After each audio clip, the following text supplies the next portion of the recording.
Gold just dipped $200 off 3,941 and it's sitting on the single most important level of the week. Weak jobs data lit the fuse on this bounce, and this played out exactly the way I laid out in my midweek analysis. If you were following along, you already know how accurate that analysis was. But now comes the real test. Wednesday's Fed minutes could fuel this rally or kill it on one candle. There's one exact zone standing between gold and a much bigger move. And three separate tools I track are all pointing at the same number. Break it, and I've got the target map that's higher than the most people expect. Hold it, and gold could hand back everything it just gained. I'll show you both levels in the exact invalidation in this video. And it's not just gold this week. I'm covering silver, crude oil, and dollar index because all four are telling the same story right now. So let's start with US dollar index.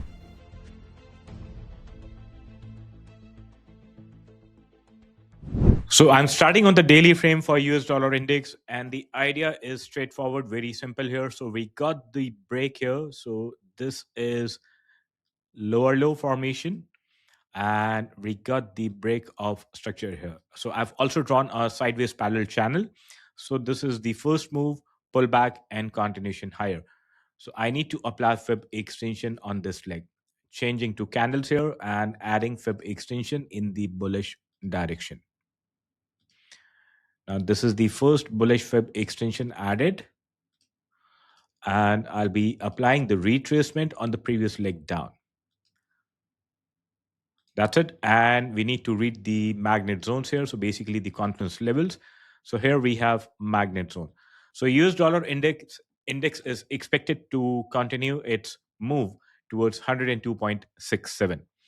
Now let's move down to the lower time frame, that is 4-ish. Now on the 4-hourly frame, it's printing higher lows and higher high sequence. So this is the first low, continued with higher low and higher high sequence here.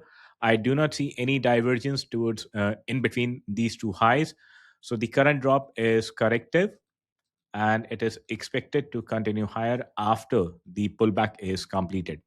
To understand the pullback, we can apply fib retracement here from this low to the high. So it has already dropped towards to the 50% retracement level. The deepest level sits here. So this is in between 99.48 to 99.65. Now, if it drops below 99.48, the bullish plan would be invalidated. Now, I'm moving to crude oil. I'll be starting on the weekly frame here, and I'm using the line chart here. Now, on the line chart, if I zoom in to the weekly chart, it has completed the bearish structure. So this is high followed by lower high. We have low and lower low here. But this bearish structure is still corrective inside the previous impulsive leg here. So first thing, we will apply fib retracement on the bullish impulsive leg on the candles chart. So fib retracement added. And now I'm switching back to the line chart, and I'll be adding the fib extension in the downward direction here. So this is the starting point, highest point connected with the first low, and now I'm connecting it with the lower high and change it to red. So it has already dropped below fib extension 100. This is the key level here. And right now it is exactly on the top of 78.6 to 85.4 band.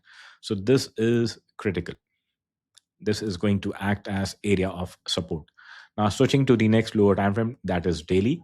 Now on the daily time frame, I'm just going to add the next extension downward. So now we have two extensions added, and we need to look at the magnet zones here. So this is the key magnet zone highlighted, which is 84.23.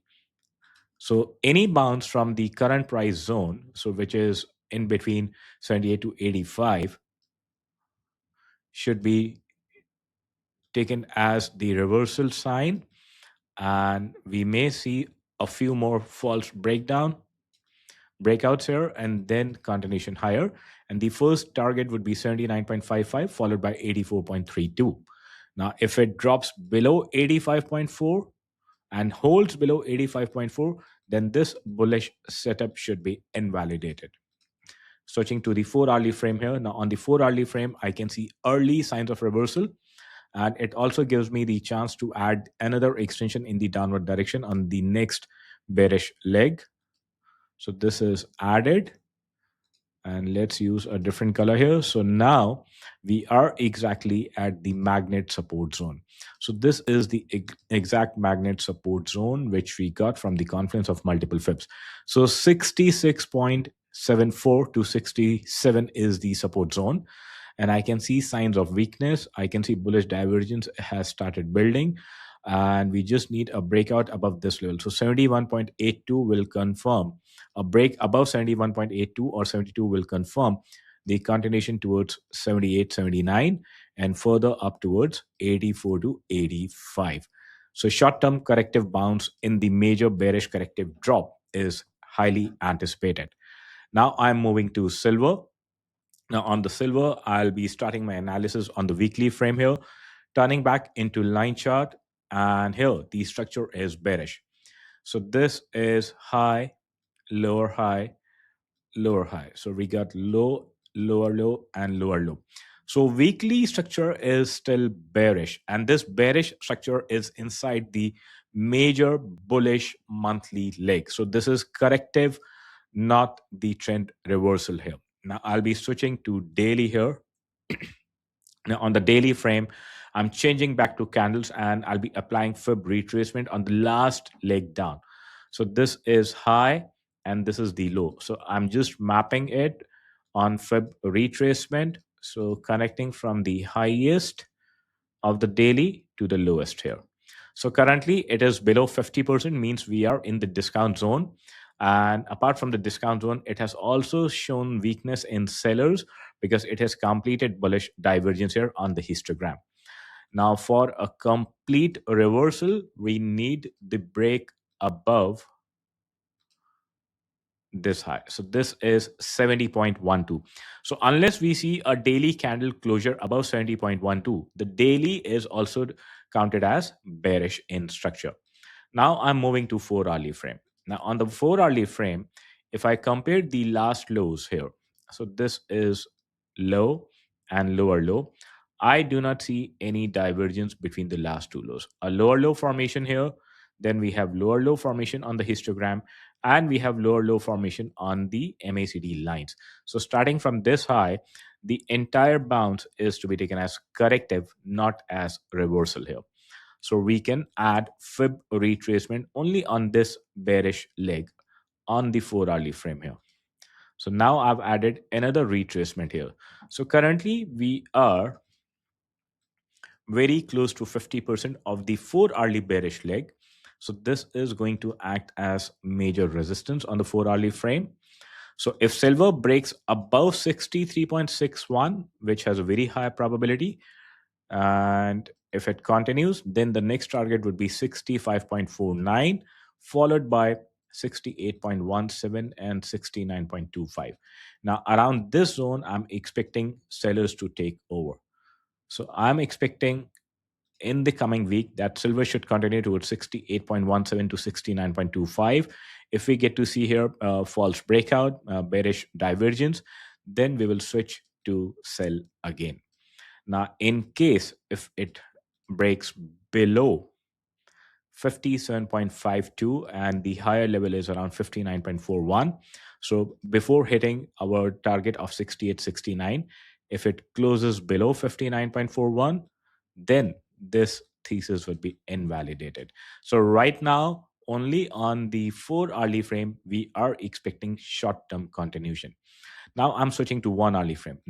Now 1 hourly structure is very clear because it has printed higher lows and higher highs. So this comes with lower low. So only on the hourly frame we got the bullish structure. So lower low formation with bullish divergence, and the breakout structure is completed. And after breakout structure, it has started printing higher highs and higher lows. So we can apply bullish extension on this structure to get the exact target. So now I'm adding my first bullish extension on the 1 hourly frame. So currently silver is sitting just below 1.61. Now from 1.61, we may see some corrective drop towards 60.44, 60.45, or maybe slightly lower. But unless it closes below this area, so this is the key area, which is 58.97, or to round it off, we can say 59. Any drop should be taken as an opportunity to buy. Your first target should be the zone highlighted here. So this is 63.60, followed by 65.51, and the ultimate destination would be this area between 78 and 85. So 78 to 85 is 68 and 69. So this is the short-term corrective bounce plan for silver. Now let's move to the complete analysis for gold.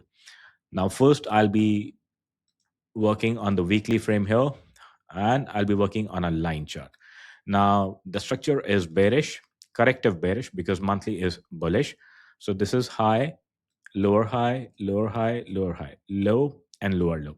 And I do not see divergence between the lows here. So weekly structure is still counted as bearish. Now same technique, I'll be moving to day chart here, and on the daily frame, only between the last lows. So this is the low and this is the next low. So this is the wider area of comparison. So here we got lower low sequence with bullish divergence on histogram, and it has also printed bullish divergence on MACD line here. So this shows exhaustion in sellers. Now this leg started from the high. The daily bearish leg started from this area. So this is the trigger point here. So I'll be using fib retracement on this leg, connecting the highest of this candle to the current low here. And currently it is trading below 50% of this drop. So the entire bearish leg. So this is the exact 50% mark, which is at 4416. So after printing bullish divergence, we got the signs of exhaustion in sellers. And now for completing the breakout structure, we need to apply here BOS level here. It has to cross 43.34 or 43.35. Now, unless it completes a break and sustained break above 43.35, even on the day frame, this bounce would be counted as corrective. Now I'm moving to 4-hourly frame, and on the 4-hourly frame, it printed low and a lower low with bullish divergence again. So this is bullish divergence on the 4-hourly frame, even on MACD lines. And the buyers, they have shown strength here. They have completed the break of structure here. So I'm going to apply here the break of structure line. So on the 4-hourly frame, gold has completed its bullish structure. Now I'll be switching to 1-hourly frame. Now on the 1-hourly frame, I'll add fib extension in the bullish direction because the bullish structure is completed here. So this is the low, the lowest of this leg. This is the first high, and this is higher low. So point A, B, and C identified, and I will use extension on the candles here. So this is the first bullish extension on the 1-hourly frame. That's it. Now I'll move back to 4-hourly and I'll look for the confidence zones here. So here, the nearest resistance is 4205, and the next major resistance is at the magnet zone, which is around 4281. So this is the ultimate target. So it has to cross, it has to close 42, it has to close above 4205 to continue to 4281 to 4300. So this is the key area of liquidity. So basically it is highly anticipated to be cleaned. It all depends on FOMC minutes. So after FOMC minutes, if we see signs of weakness around this area, then gold will not reach 4281. The probability is low for this setup, and I'm expecting continuation higher towards 4281 to 4300, and I'll be expecting bearish divergence around this magnet zone or maybe slightly higher with the false breakout. This is the projection here, and then it should continue lower and come back to the area of 4035 or maybe slightly deeper. So we are in the 4-hourly and 1-hourly bullish structure, but the daily and weekly structure is still bearish. Now let's move down to 15 minutes here. Now on the 15 minutes, it is clearly printing the sequence of higher lows and higher highs. This is low, high, and higher high, and it is taking support on the Fib magnet zones here. So I do not see any sign of weakness. So if we see any drop towards 4082, it should be taken as an opportunity to buy here. So this is a major support zone. Then this is the local. This is the closest one, the nearest one at the current area, 4158. So this should be held on a lower time frame basis. A deeper zone is around 4082. So I'm expecting gold to find some resistance around 4205, 4220, slightly higher than 4205, cleaning this area and then continuing towards 4281. So this is my plan for the upcoming trading week, and I'll be back on Wednesday with my midweek analysis. Stay tuned.